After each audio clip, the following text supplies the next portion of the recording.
Jaylee Steinman. And I'm Tanner Strife. And you're watching Cutlass TV News.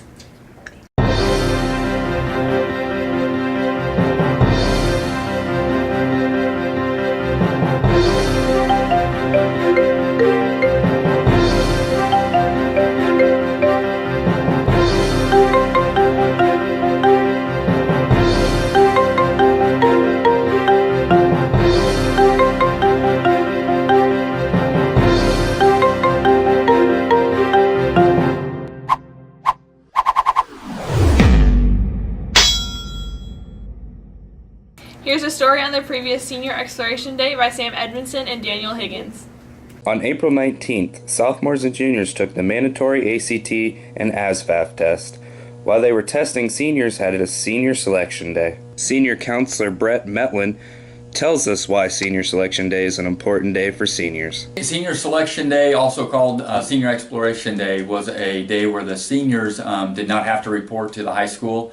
They were given the opportunity to visit a college, do some job shadowing. A few of the students took advantage of working with their A-plus teachers in order to accumulate some more A-plus hours. Senior Hannah Phillips also went on a college visit and took care of last-minute things before graduation. Selection Day, I went through the dorm buildings available at my school to kind of decide which one was my first choice for housing next year.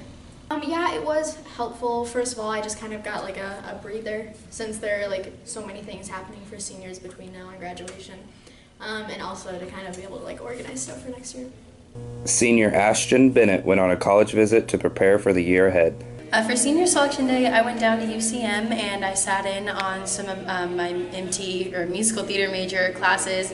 I sat in on some dance classes and some acting classes and some vocal lessons too. I was already decided that I was going to UCM, but this just kind of opened me up to the campus more. It got me a little bit more familiar, and it got me really excited for college. With Sam Edmonston, I'm Daniel Higgins for Cutlass TV News. Miss Harrell's American History class went on a field trip Tuesday. Here's more on the story by Jaylee Steinman and me. Miss Harrell's American History 102 class recently took a trip down to 18th and Vine. My American History 102 students recently went to the Negro Leagues and Jazz Museums at 18th and Vine.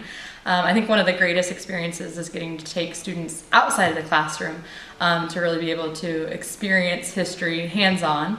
And both of those places really relate looking at Negro Leagues baseball and the history of jazz in Kansas City. So our students really get a hands-on feel for not just the history part of it, but also looking at where they live and how it impacts people here, even still now. And the other part that we got to do is go down to Arthur Bryant's barbecue. And also another part of Kansas City history is definitely looking at a long past of barbecue here in Kansas City. So for many students, that's their first experience to be able to go down there. And the whole experience in the day was just great. Our students did a great job, and I hope they learned a lot.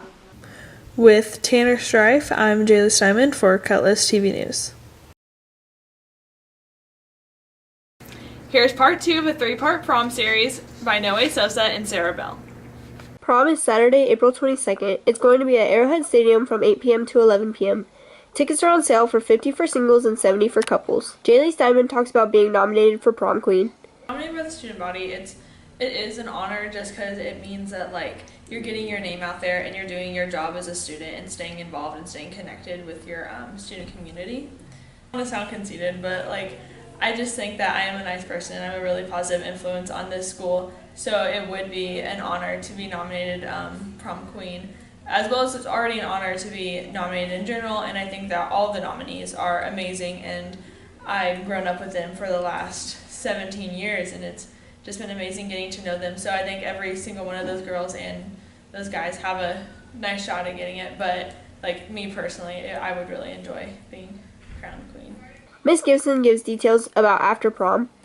After prom this year will be held at the Belton Middle School Freshman Center. It'll be from 11:30 to 4:30, and we're doing it there because we have access to 2 gyms, which means one gym we can do basketball and the other gym we can do half volleyball and half other relays and things like that. We're going to have some snack type food, and then the forum will be available for movies. So we're going to have, you know, it's a big space, lots of space for us to have fun and just hang out that night. The cost is $5, and I was thinking about doing a $10 at the door, but I think I'm just gonna do the $5. So you can get in $5 before and $5 at the door. With Noe Sosa, I'm Sarah Bell for Cutlass TV News.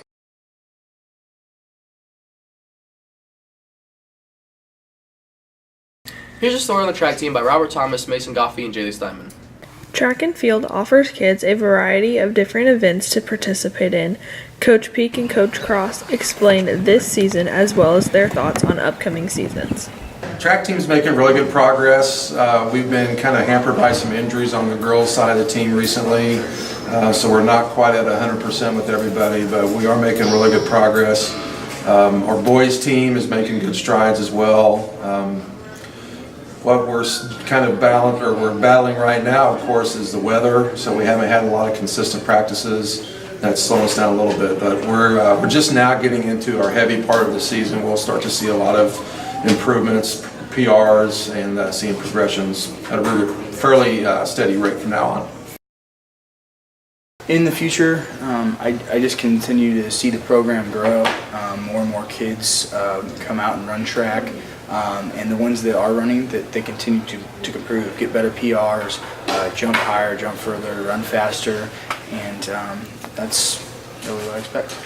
But besides the home meets, we've had some away meets. The season's still kind of new, but the kids that are there have worked very hard, and I know that we've set several PRs already this year at the meets that we have had. We've got probably since I've been here, the most kids that we've ever had out for track. We've had 2 home meets that are fairly big. We have several more home meets this year, so get out there and check out the Pirates next time we're at home. With Mason Goffey and Robert Thomas, I'm Jaylee Steinman for Cutlass TV News.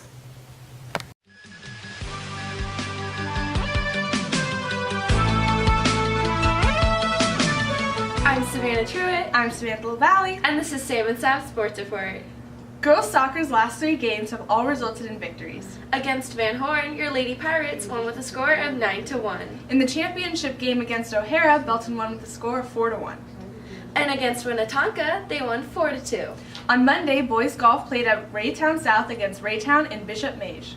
Belton came out victorious with a score of 177.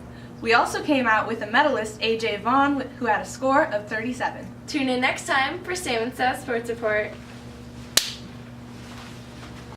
Thanks for watching Belton High School. Remember to tune in next week. And as always, Carpe Diem.